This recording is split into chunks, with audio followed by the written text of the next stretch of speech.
Hello everyone, my name is Faiz and you are watching investigative creature.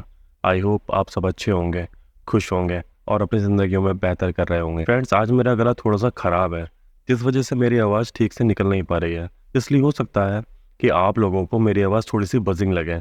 इसके लिए मैं आपसे पहले ही सॉरी बोलता हूँ, because I can not control it and it's composer of mind. आज हम जिस केस को डिस्कस करने जा रहे हैं वो असल में सिर्फ एक आम केस नहीं है, क्योंकि हम जब भी कोई केस डिस्कस करते हैं तो हमारी इंटेंशन उस केस से कुछ सीखने की होती है, क्योंकि कोई भी क्रिमिनल केस हमारे एंटरटेनमेंट का जरिया नहीं हो सकता है। इसलिए हम जो केस अभी डिस्कस करने जा रहे हैं वो हमें दिखाता है कि कोई देश, कोई समाज जब एक रिलीजियस बेंट ऑफ माइंड के ट्रैप में फंस जाता है तब उसकी सबसे पहली शिकार औरतें और लड़कियां होती हैं, क्योंकि जो भी देश रिलीजियस आइडियोलॉजी को फॉलो करते हैं वो जनरली मेल डोमिनेंस सोसाइटी को बिल्डअप करने में यकीन करते हैं।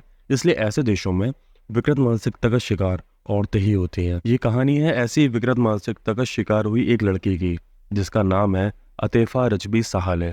यहाँ पर हम अतेफा रजबी साहले को सिर्फ अतेफा के नाम से ही बुलाएंगे, क्योंकि अतेफा का पूरा नाम इतना लंबा है जिसको बार बार प्रोनाउंस करने में बहुत दिक्कत होगी। इसलिए फिलहाल हम अतेफा नाम को ही इस्तेमाल करेंगे। जैसा कि पूरी दुनिया जानती है कि ईरान एक इस्लामिक मुल्क है और ईरान में लॉ एनफोर्समेंट का पूरा ब्लूप्रिंट शरिया बेस्ड है, यानी कि जो इस्लाम की ट्रेडिशनल लॉ फॉर्म है शरिया उसको फॉलो करता है और शरिया में जो नियम, कायदे और कानून है उनको ईरान में फॉलो किया जाता है। यहाँ पर मेरी इंटेंशन किसी भी तरह इस्लाम को या फिर शरिया को डिफेम करने की नहीं है, बल्कि मैं यहाँ पर यह बताना चाहता हूँ कि किस तरह से रिलीजियस प्रिंसिपल्स का इस्तेमाल करके कमज़ोर को दबाने के लिए ताकतवर लोग सामने आते हैं। इसलिए प्लीज़ मेरी किसी भी बात को नेगेटिव एस्पेक्ट में बिल्कुल ना लें, यही मेरी आपसे रिक्वेस्ट है। अतीफ़ा का जन्म 21 सितंबर 1987 को ईरान के एक शहर नेका के मजंदरान प्रोविंस में एक बेहद ही गरीब परिवार में हुआ था।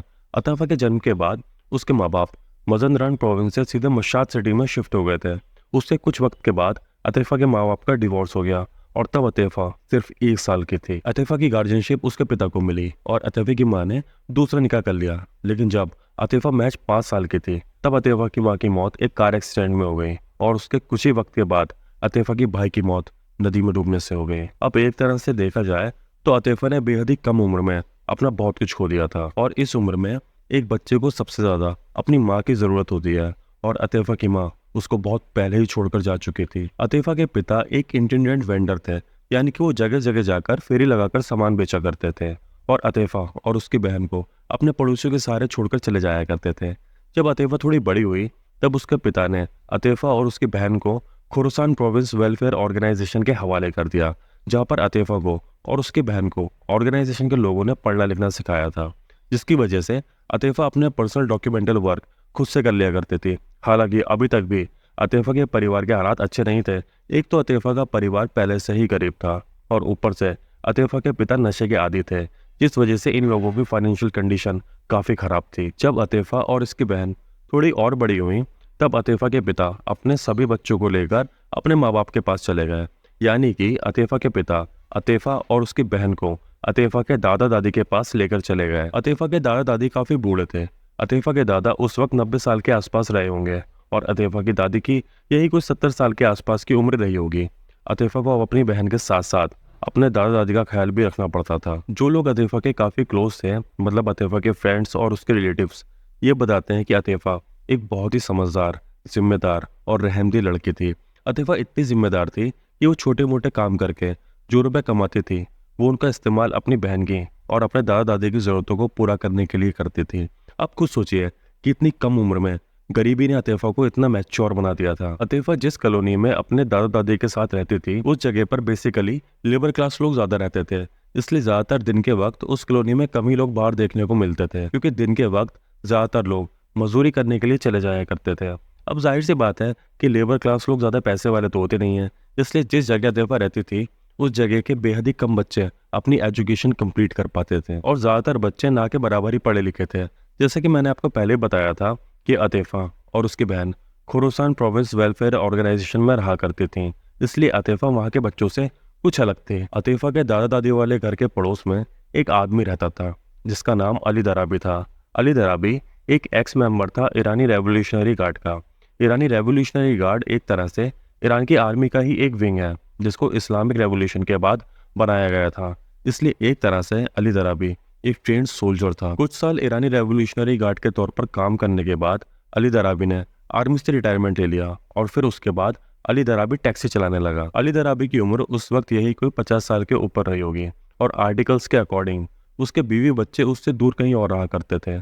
अब उन आर्टिकल्स में ये तो क्लियर नहीं है कि उसने अपनी बीवी को तलाक दे दिया था या फिर उसकी बीवी ने उसको छोड़ दिया था। जैसा कि हमारे इंडिया में भी होता है कि लोग आर्मी से रिलेटेड किसी भी इंसान को बहुत ही सम्मान के साथ देखते हैं, जो कि एक अच्छी बात भी है। इसी तरह अली दराबी को लोग बहुत ही ज्यादा सम्मानजनक निगाहों से देखा करते थे, जिसकी वजह से उसका समाज में लोगों के बीच एक अच्छा खासा दबदबा था। अतीफा बचपन से ही बेहद खूबसूरत थी और वो बहुत ही ज्यादा खुश मिजाज और लोगों पर भरोसा करने वाली लड़की थी।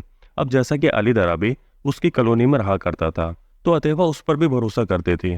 पहली बात तो ये थी कि अली दराबी एक बेहद ही रिस्पेक्टेड मेंबर था सोसाइटी का, और ऊपर से वो एक अधेड़ उम्र का आदमी था, जिस वजह से उस पर अतीफा और भी ज्यादा भरोसा करती थी। लेकिन अली दराबी की नीयत अतीफा को लेकर बिल्कुल भी अच्छी नहीं थी।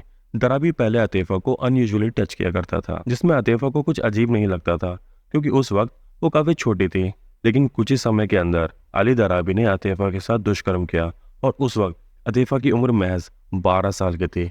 सोसाइटी का कोई भी मेंबर ये सोच भी नहीं सकता था कि अली दराबी, जो कि बाहर से इतना सीधा साधा और अच्छा दिखता है, वो अंदर से एक पेडोफाइल परिंदा है। जब अली दराबी ने अतीफा के साथ ये सब कुछ करना शुरू किया था, तब साल था 1998 का, और तब से लेकर साल 2003 के बीच अली दराबी लगातार कई बार अतीफा के साथ रेप करता रहा। अब सवाल उठता है कि अतीफा ने कभी अली दराबी का विरोध क्यों नहीं किया। तो इसका जवाब यह है कि एक तो अतीफा की उम्र उस वक्त काफ़ी कम थी जब उसके साथ ये सब हो रहा था, और दूसरी बात यह है कि अली दराबी की इमेज सोसाइटी में इस तरह बिल्डअप थी कि कोई भी इंसान आसानी से अतीफा का यकीन नहीं करने वाला था, क्योंकि ईरान एक मेल डोमिनेंट कंट्री है जहाँ पर औरतों और लड़कियों को एक तरह से सेकंड क्लास सिटीजन के तौर पर देखा जाता है। तो ऐसी जगह पर यह एज्यूम करना मुश्किल होता है कि कोई किसी औरत का या फिर लड़की का आसानी से यकीन कर लेगा, क्योंकि ऐसी जगहों पर आदमियों की बातों को ज्यादा इंपॉर्टेंस दी जाती है। इसलिए अतीफा ने सोचा कि और ज्यादा मुसीबत में पड़ने से अच्छा है कि अपना मुंह बंद ही रखा जाए। लेकिन जब अतीफा थोड़ी और बड़ी हुई, मतलब 13 या 14 साल की उम्र में पहुंची, तब उसको लगा कि उसके साथ जो कुछ भी किया जा रहा है वो गलत है। इसलिए उसने हिम्मत करके अपनी दादी को सब कुछ सच सच बता दिया। अब मैं जो आपको आगे बताऊंगा उस पर आप मेरा यकीन ही नहीं करेंगे। जब अतीफा ने अपनी दादी से कहा कि अली दराबी मेरे साथ गलत काम करता है, तब अतीफा की दादी ने अतीफा का साथ देने के बजाय उससे कहा कि तुम चुप रहो और तुम ये बात किसी से बाहर मत कहना, क्योंकि अली दराबी सोसाइटी का एक बेहद ही इन्फ्लुएंशियल पर्सन है और वो तुम्हारे साथ ऐसा नहीं कर सकता है। मतलब अपने पोते की मदद करने के बजाय उसकी दादी उल्टा अतीफा को ही समझाने लगी। खैर, इसमें उनकी भी कोई गलती नहीं है। असल में जो गरीब कॉलोनीज होती हैं वहाँ पर इन्फ्लुएंशियल लोगों के खिलाफ बोलने की किसी की भी हिम्मत नहीं होती है, क्योंकि ऐसी सोसाइटीज़ में लोगों का एक माइंडसेट होता है कि जो इन्फ्लुएंशियल लोग होते हैं वो कभी गलत कर ही नहीं सकते, और अगर वो गलत करते भी हैं तो हमें अपना मुंह बंद रखना है। अतीफा ने ये बात कई बार अपने पिता को भी बताई, लेकिन अतीफा के पिता सस्ते नशे करके बिल्कुल मस्त रहते थे। उनको उस वक्त इस बात की बिल्कुल भी फिक्र नहीं थी कि उनकी फूल सी बच्ची के साथ एक अधेड़ उम्र का शख्स खिलवाड़ कर रहा है, वो उनकी बच्ची की इज्जत के साथ खेल रहा है। ऐसा पिता होने से अच्छा है कि पिता हो ही ना। आप खुद महसूस करके देखिए कि उस वक्त अतीफा के ऊपर क्या बीत रही होगी जब उसको रियलाइज हुआ होगा कि उसकी व्यथा सुनने वाला कोई दुनिया में नहीं है और उसको अकेले ही इस जुल्म को बर्दाश्त करना होगा। वैसे यहाँ तक मैंने जो आपको कहानी सुनाई है, ये इस केस का सबसे भयानक पहलू नहीं है। इस केस का सबसे भयानक पहलू उसके बाद शुरू होता है, जब ये मेल डोमिनेंट सोसाइटी एक बच्चे के साथ हर लेवल का शोषण करने में जरा सी भी दया नहीं खाती है। अली दराबी को डर था कि एक न एक दिन उसकी काली करतूतें पकड़ी जाएंगी और लोग उसकी अच्छाई के नकाब के पीछे की शैतानी सूरत को देख लेंगे। इसलिए दराबी ने खुद को बचाने के लिए एक प्लान बनाया। उसने समाज में लोगों के बीच ये अफवाह फैला दी कि अतीफा के गैर मर्दों के साथ नाजायज संबंध है। इस्लामिक आइडियोलॉजी में बिना शादी किए सेक्सुअल रिलेशंस बनाने को जिना बोला जाता है, और जिना इस्लामिक आइडियोलॉजी के अकॉर्डिंग एक बहुत बड़ा गुनाह है। इसलिए अली दराबी ने सोचा कि सबसे आसान तरीका है अतीफा का मुंह बंद करवाने का, और अगर अतीफा ने किसी के सामने अपना मुंह खोला भी तो उसकी इस बात पर कोई यकीन नहीं करेगा, क्योंकि एक तो पहले ही उसके ऊपर कैरेक्टरलेस होने का स्टैम्प लग जाएगा, और दूसरा अली दराबी इतना इन्फ्लुएंशियल पर्सन है कि उसके बारे में ऐसा कोई सोच भी नहीं सकता है। इसलिए जब अतीफा के गैर मर्दों के साथ संबंध को लेकर पूरे समाज में अफवाह फैल गई, तब लोगों ने एक अनसाइंड रिपोर्ट निगा के पुलिस स्टेशन में फाइल करी। असल में अनसाइंड रिपोर्ट वो कंप्लेन होती है जिसमें कंप्लेन करने वाले की कोई आइडेंटिफिकेशन नहीं होती है, मतलब सोसाइटी का कोई भी कंसर्न पर्सन ये रिपोर्ट दाखिल कर सकता है। इस अनसाइंड रिपोर्ट में मेंशन किया गया था कि अतीफा के लोगों के साथ अनैतिक रिश्ते हैं और वो लोगों के साथ रुपयों की हेर फेर भी कर चुकी है। बस फिर क्या था, पुलिस ने बिना किसी सबूत के सिर्फ एक अनसाइंड रिपोर्ट के बेस पर अतीफ़ा को उठा लिया और उस पर नॉन मुसेना जिना यानी कि बिना शादी किए शारीरिक संबंध और एफसाद फैल अर्ज यानी कि करप्शन की नीयत से करा गया जुर्म के चार्जेस लगे। ये अतीफ़ा की सबसे पहली गिरफ्तारी थी और ये गिरफ्तारी 17 जनवरी 2002 को की गई थी। उस वक्त अतीफ़ा की उम्र महज 14 साल थी। कैन यू बिलीव इट कि मतलब इतनी कम उम्र में एक लड़की को बिना किसी एविडेंस के ऐसे जुर्म के लिए गिरफ्तार किया जाता है जो उसने कभी किया ही नहीं था। फिर उसके बाद मार्च 2002 में सेम चार्जेस पर अतीफ़ा को फिर से गिरफ्तार किया जाता है और फिर उसी साल तीसरी बार अतीफ़ा को सितंबर 2002 में गिरफ्तार किया जाता है। अब आप लोग सोच रहे होंगे कि अतीफ़ा को गिरफ्तार करके उसकी काउंसलिंग की गई होगी, राइट? लेकिन ऐसा कुछ भी नहीं हुआ था अतीफ़ा के साथ। इस्लामिक लॉ के अकॉर्डिंग जिना की सज़ा या तो स्टोन पेल्टिंग करके पब्लिकली दी जाती है या फिर 100 कोड़े पीठ पर मार कर दी जाती है। अतीफ़ा के लिए 100 कोड़ों की सज़ा मुकर्रर की गई और हर गिरफ्तारी पर उसके 100 कोड़े मारे गए। मतलब उसको टोटल 300 कोड़े पड़े थे, वो भी महज 9 महीने के अंदर। मतलब मैं अंदाज़ा भी नहीं लगा सकता कि जब अतीफ़ा के कोड़े पड़े होंगे तब अतीफ़ा पर क्या बीती होगी, उसको कितने दर्द का सामना करना पड़ा होगा, ये तो मैं सोच भी नहीं सकता। कुछ भी हो, लेकिन मुझे नहीं लगता कि कोई भी नाबालिग इंसान या फिर कोई भी इंसान बिना किसी सबूत के ऐसी सज़ा डिजर्व करता है। लेकिन इस केस की सबसे भयानक बात मुझे ये लगी कि अतीफ़ा के जेल जाने और बाहर आने के दरमियान अली दराबी कंटिन्यू उसका रेप करता रहा और अतीफ़ा उस जुर्म की सज़ा भुगतती रही जो उसने कभी किया ही नहीं था। और जो ये कांड कर रहा था वो मज़े से अपनी ज़िंदगी जी रहा था और लगातार अतीफ़ा का शोषण किया जा रहा था। बट अल्टीमेटली साल 2004 में मई के महीने में जब अतीफ़ा ने फूट फूट कर रोते हुए अपने पिता को अपनी पीड़ा फिर से बताई, तब अतीफ़ा के पिता ने डिसाइड किया कि वो पुलिस में जाकर अली दराबी के अगेंस्ट कंप्लेन फाइल करेंगे कि वो उनकी बच्ची के साथ गलत काम करता है। अब पता नहीं अली दराबी को उसकी भनक कहाँ से लग गई कि अतीफ़ा अपने पिता के साथ उसके अगेंस्ट रिपोर्ट करवाने जा रही है। तब अली दराबी ने एक ऐसी चाल खेली जिसका अंदाज़ा अतीफ़ा अपनी ज़िंदगी में कभी भी नहीं लगा सकती थी। अली दराबी ने अपने एक बंदे से अतीफ़ा और उसके पिता के पुलिस स्टेशन पहुंचने से पहले ही एक अनसाइंड रिपोर्ट फाइल करवा दी और पुलिस अतीफ़ा को फिर से उठाकर ले गई। लेकिन इस बार एक और अजीब सी बात हुई जिसका अंदाज़ा कोई भी नहीं लगा सकता था। अतीफ़ा के दादा ने अतीफ़ा के अगेंस्ट एक रिपोर्ट लॉन्च की जिसमें उन्होंने दावा किया कि अतीफ़ा के कई सारे मर्दों के साथ अवैध संबंध हैं और वो एक कैरेक्टरलेस लड़की है।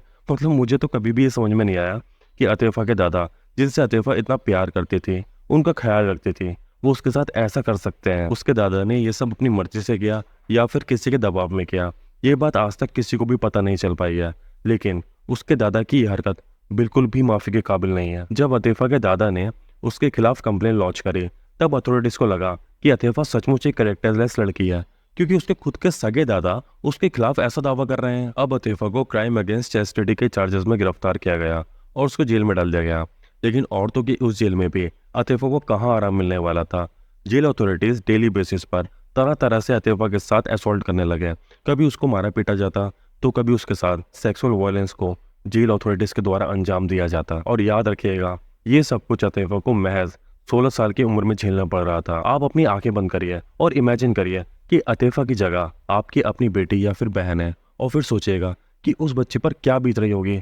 आई थिंक हमारे लिए इमेजिन कर पाना भी मुश्किल होगा, लेकिन ये सब कुछ अतीफ़ा ने भुगता था। अतीफ़ा के इस केस में पुलिस कोई इन्वेस्टिगेशन नहीं कर रही थी, बल्कि पुलिस अतीफ़ा के घर वालों को भी उससे मिलने नहीं दे रही थी और ऊपर से पुलिस जेल के अंदर उसके साथ इस कदम जुर्म कर रही थी कि मजबूरी में अतीफ़ा ने कबूल कर लिया कि उसने भारी मर्दों के साथ फिजिकल रिलेशंस बनाए हैं। जब अतीफ़ा ने अपने ऊपर लगाए गए सभी आरोपों को कबूल कर लिया तब पुलिस वालों ने अतीफ़ा के घर वालों को अतीफ़ा से मिलने के लिए बुलाया और जब अतीफ़ा की दादी उससे मिलने जेल में आई तो उनको एक रूम में बैठाया गया और थोड़ी देर के बाद जब अतीफ़ा को लेकर आया गया तब अतीफ़ा की दादी को एहसास हुआ कि उनकी इस फूल से बच्चे के साथ बहुत बदसलूकी हुई है।